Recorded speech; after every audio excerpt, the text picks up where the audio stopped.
Okay, so I want to talk about the Barcelona and Chelsea game. It was terrible. If we just think about it, all the problems that Barcelona had and everything that they messed up in that game, and good props to Chelsea. Chelsea played a super good game. I just have some points or some thoughts that I have on the game, and that's just what I'm gonna share with y'all. My number one point is that Barca just couldn't break Chelsea's press. If we look at like the whole game or throughout the game, Chelsea was pressing since like minute one, and Barca, I think, in some instances where Chelsea had like a lapse of judgment, or they just weren't there pressing, and they gave the ball to Barca, where Barca is more comfortable on the ball.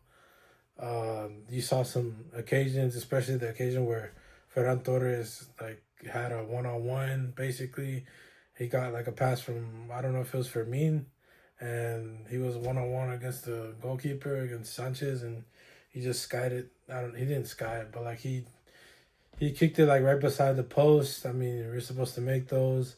I mean, I can't blame him that much because it was like minute five in the match. The problem is that was like our most clear chance throughout the whole game, other than maybe like the last chance that Rafinha had at like minute 83, 84, which was basically the game was already gone during that time.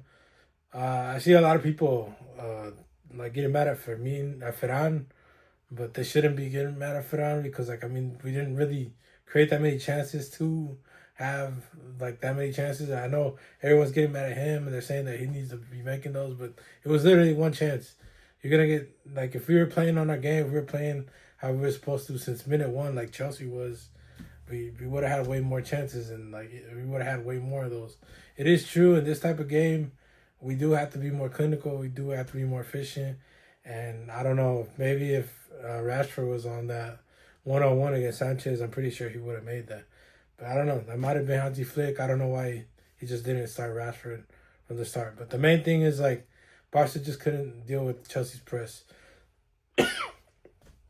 Chelsea throughout the whole game was pressing the crap out of Barca, and we just I don't know like every time they had the ball from the back, and Joao Garcia was giving it to Kunde, or was giving it to Balde, or was giving it to either the center backs to Araujo or Uvarsi. We just couldn't pass forward because they were always attacking with four. Always was it Pedro Neto and Garnacho, and I don't know who else was the other person, and even Enzo Fernandez was there as well pressing, and Estevao was doing good, and he was pressing the whole time, and who else was the other person? Even Malo Gusto. I don't know. He lined up the team especially good, and he was defending with three with Chalaba. Who else? It was Chalaba, Fofana, and somebody else was in the back three, and Malo Gusto, and even Reese Nelson. I mean, what's his name? Not Reese Nelson. What the hell? I mean, his name James. Reese James was in the midfield as well, and even he was going up into attack. But like they were always pressing with four. They always had those four. They had two people up top, and then the two wingers as well. Garnacho, Estevao, Pedro Neto, and then somebody else was like right there, right next to him. And they were pressing the crap out of Barca. Like they would press it. Like if they would put the ball here, they were doing the Barca thing against us, and like that was the problem. We never adapted throughout the game, and that's why they were getting so many chances throughout that first half because they always looked like they were gonna get a goal more than we did. They were attacking the whole time, and thank God for the offside trap because if it wasn't for that, we probably would have been like 5-0. And even some of those are kind of questionable. I mean, not the first one because Fofana clearly touched it with his hand, but there are some other instances where some of them were pretty questionable. But whatever, like the offside trap helped us, but it was also to our detriment because Chelsea had some other chances where they could have went ahead with the offside trap. There was one instance I remember the first half where Pedro Neto got played through by I don't know who. I don't know if it was Garnacho or somebody else, and they gave the pass and then he just skied it. But like he was on a one on one, and it was just going through our back line. And like that's what I'm saying. We just didn't have an answer for Chelsea's press, and that was one of the main reasons we lost. The second reason that I have here is De Jong just took way too much time on the ball. De Jong look like I don't know. He just doesn't. I know a lot of people like him, but I mean, I like him too. He is a good player, but like the way I see De Jong is like he looks good when he has someone good beside him. If he doesn't have someone good beside him, he just looks terrible. He looks like he doesn't belong. And like I don't know if people see what I see, but like if De Jong's playing without Pedri, he does not look good. He looks like De Jong from like 2018, 2020, 2021, where like supposedly he's really good. Like he has a lot of technical, a lot of ability on the ball and the shield and stuff like that. But this game didn't ask for that because Chelsea was pressing. Chelsea would press him like crazy. The second goal, if you look at it, literally like we had possession and it was just a misplaced pass by De Jong, where I think who passes him? Kuwashi passes to De Jong. De Jong passes to Balde. Balde passes it back, and then or something like that. He passes it back to De Jong, and then De Jong plays a pass forward. I don't know if it was to Ferran or to Rashford, but he passed it way too light, and then somebody just like was on it like that, and it was I think it was Malo Gusto, and Malo Gusto passed it like to I don't know who, and then they passed it to Estevao, and then Estevao like freaking crossed up Kuvarsi and all that, and then he made the goal, basically. But it was all because of De Jong, and then De Jong, when he lost the pass, he didn't go and run back and like go defend. He just kept on wandering off like to the direction where he passed the ball, and they were already gone. They just did like 2-3 passes, and they had it to Estevao. Estevao, I guess got in between or got like he didn't really cross Kuwashi, but Kuwashi went in too fast, and then he just got through him, and then that opened up the space, and then somebody else went to go try to stop him, but he hit that ball like clinically, and I mean it's a good goal. I can't really like get mad because Esteval did what he had to do, and but the thing is if the young just would be faster, and then like I mean the main thing was like Araujo got the red card, obviously. But like, even if we had the red card, if we could have we could have been more reactionary. I don't know. Maybe even not even starting De Jong. I don't know. I think it's probably something crazy to say, but maybe De Jong wasn't for this game because in these games where they're gonna be pressing like this or pressing the crap out of us, we need someone that can soltar el balón. We need someone that could get the ball and then release it and then start moving. But De Jong isn't that type of player. De Jong is the type of player that gets the ball. He shields it. He wants to turn around with it and then give a pass like amazingly to this person to that person and open up play. But the thing wasn't like in this game, it wasn't calling for someone like that, and that's the problem. If we had Pedri that was like Pedri, De Jong looks good because De Jong doesn't have to do as much defensive work because Pedri does the defensive work. Yeah, I know Pedri. Maybe they think that he's more technical or this and that, but the thing that Pedri has, he just doesn't stop running. So if he's a nuisance up top, he's a nuisance back there, he's a nuisance in front of the defensive line. He's a nuisance everywhere. And that's the thing that we just didn't have someone that was cleaning up after De Jong. When De Jong has like screwed up passes or it could be anybody else. Like we don't have someone back there. I feel like maybe if we would have had Casado like as our number 6 or something like that, and then maybe had another midfielder. Or maybe it could have been De Jong. Maybe instead of putting Eric Garcia, we had Casado, we had De Jong, and then we had Fermin. Which I don't think Fermin was like that bad, but in this game he did kind of look bad. And then the other thing was like also Lamine, he just looked non-existent in most of the game. He had his little instances like where you can see him, but he didn't seem comfortable. A lot of players didn't seem comfortable. Fermin was one of them. Lamine was one of them. Ferran was another one. Where we just didn't look imposing like we normally do.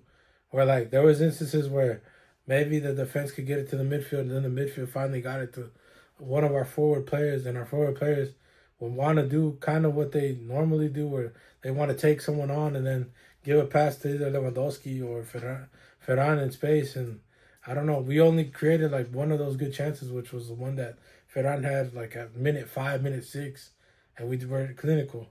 The problem is that we had more. There was more. I remember in the first half. There's some that Amin had.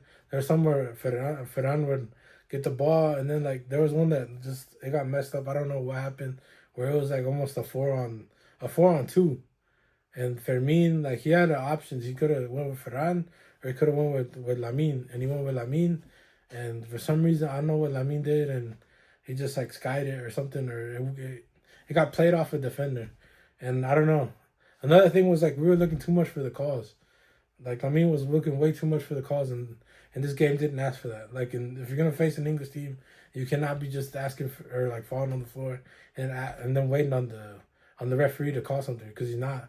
Especially in like those type of environments, especially in Champions. Maybe in other places like Italy, yeah, they will, or in La Liga, they will. Or if we were at home, it could have been different. But in that type of environment, Stamford Bridge, in Anfield, and Emirates, and whatever Man City's stadium is, you can't get the call with like soft touches or soft little fouls because that's not gonna work there. So I don't know. They needed instead of trying to look for the foul or looking for each little time that they messed them up, we should have just kept on playing. Like they need to get up and they need to just keep on playing. Like once he did like 2, 3, or 4, where he wasn't gonna be calling on what's his name, Cucurella. He should have just kept on trying to play, and just trying to get the ball forward, and then I don't know, try to create something because he was looking way too much for the foul. And I mean, I know it stops the play, it lets them recharge, it lets them regroup, it lets the defense come up a little bit, it lets the midfield spread out a little bit more. It opens up the play, but the sense is that like he wasn't doing enough like cuts. He wasn't like the challenges. Some of them were like 50-50, and a lot of them were being where he was getting bodied by Cucurella. So I don't know. I mean, it was way too much like looking for fouls, and that was not what the game was asking for because he was trying to stop the game, and I understand that, but like you can't be dependent on that. Like especially we're not an offensive team on set pieces. Like the thing is, like even if they would have gave us the foul, what would have happened? Like who was gonna kick? Like who's gonna take that for us? Like is it gonna be Lamine? Like normally it's Rafinha or what? Is it gonna be Rashford? Rashford wasn't even on the field. Like that's what I'm saying. Like I don't know. We shouldn't have been looking for. We do need to be looking for fouls, but it just depends where. And not every instance, especially if the game is getting like away from us, we can't just be looking for fouls the whole time. And especially when they weren't calling them, just play your game, just pass the ball, get open, and then try to make something happen. I don't know. We just needed to play more like tiki taka. I don't know. We weren't playing tiki taka. We wanted to hold on to the ball more, and then like try to out muscle them, which we weren't, or like beat them in the air, which we weren't. So we just like we should have just been playing the ball more. But also, there should have been players in there that should have played the ball more because the Christensen sub kind of killed momentum. That should have never happened instead of Fermin. And I don't know what other sub happened that also killed momentum. The Fermin for Christensen was one. I feel like Fermin should have played probably the whole game. We could have maybe got something. Rafinha should have entered way faster. We could have probably kept on Lewandowski. I mean, I don't know. I feel like Rafinha should have got in. I would have took off Lamine and put in Rafinha, and then see what we could do with Lewandowski up there. And even if it would have looked bad, I don't care because like the game was calling for something. And the one that was less efficient was Ferran and Lamine and even Fermin at points, but Fermin at least keeps on running. So I don't know. The young he should have been off. They should have put Casado in. And I don't know. There just should have been people that would release the ball faster and get the ball to the forwards, and then forwards also that were freaking moving. Because I don't know, maybe we should have went to like a 5-3 and then 1, or something like that. We should have did something where we just made some drastic efforts. And then the main thing was like Araujo. Araujo, if he would have never got a red card, we would have just been in that game. Maybe the way it was playing out, we could have maybe got a draw. I don't think we would have got a win there. Because the way they were playing, we couldn't have got a win. But we could have drawn that game if Araujo wouldn't have got that red card. Like, I feel like it could have ended up like 2-2, or we could have ended up in like a 1-1 or something. Like, no cap. Many people think I'm lying, but I didn't see Chelsea being super superior to us. I didn't see anything like that. Like, I think they're gonna think they're hot shit, but I mean, they got Arsenal next. They're not gonna get goleado, but they're not gonna beat them. I mean, they'll be lucky to score one, but I don't think they're gonna score more than that. Arsenal's got that in the bag. Like I didn't see anything where like Arsenal doesn't play like a high line, and anyway they're gonna be more defending. They're gonna be playing on the counter, and they're not gonna get through that team. So I don't know. They can celebrate all now, but they're gonna lose on the weekend. That's for sure. On especially on set pieces. This team can't defend no set pieces, especially against Arsenal. So I don't know. Arsenal's gonna score a set piece on them. I'm pretty sure. I don't know. That's my humble opinion on that. But Araujo, like he's gotta go. The main thing is like he's gotta find a new team. He's gotta like when that offer came in from Juventus like 50-60. I know I love him too. I know he loves the club. I know he called the Nueva Era and he wants us to be great again or whatever. Or he wants Barcelona to be like a good club again, but he's not part of it. And it's too many times. Like the PSG thing was a time. The against Dortmund there was a problems. Against what else? Against Inter there was problems. Against PSG there was problems. There's just been too many games where he's just not good enough, and it's sad and it sucks, and I don't want it to be this way, but like he's getting a lot of chances. We can't say that the coach isn't trusting him. The coach is putting all his trust in him, but because he's putting all his trust in him, people are doubting the coach. People are doubting Hansi, and like that is a thing. That is something to be worried about because I don't know if we want to go for the Champions League. We need to get a substitute. I don't care if it's like some Spanish guy. I don't know if we can get Iñigo Martinez back. Hopefully he just signed 1 year. I would sign him back again. If he just went to where'd he go? If he just went to Saudi for like a year to make a bag, good for him. Like I don't see it as a bad thing. But if we can bring him back next year, so I'm pretty sure they only signed him 1 year. I don't know if they signed him for 2. But even though he's old, I would still prefer Iñigo Martinez because he understands the process compared to Araujo. And even he's a strong defender. He's like pretty quick. And he's just got experience. Like he just looks better.